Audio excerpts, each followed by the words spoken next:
Everyone knows what is the meaning of accountability. And everyone understands that he or she will be held accountable and is accountable upon different levels. The initial level, as you are born and you grow a little bit older, you feel accountable, but you might not realize the exact extent of that accountability to the degree that you think it's only to your parents. And then you're worried about your mother, you're worried about what your father's going to think, and so on. And as you grow older, you realize the link that you have with Allah subhanahu wa ta'ala. And the fact that the ultimate accountability is for Allah and with Allah subhanahu wa ta'ala.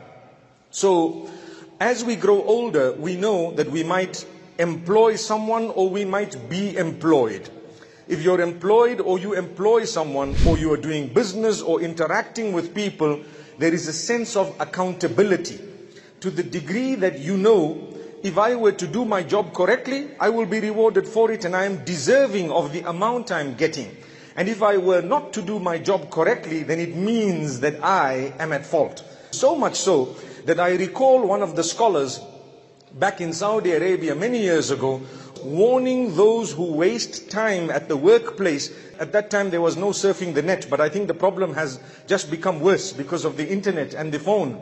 Reading the newspaper and drinking tea without doing the job, that the salary you actually have should be deducted proportionately and returned to the person who did not give you, as part of the contract of job, the time to sit and read a newspaper.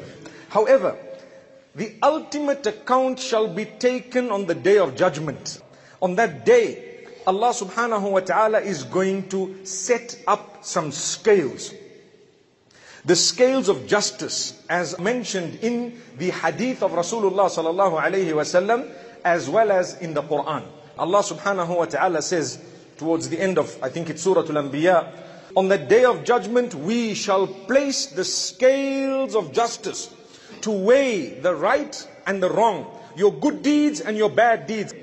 When your good is more than the bad, good news to you. When your bad is more than the good, bad news for you. May Allah grant us forgiveness through His mercy.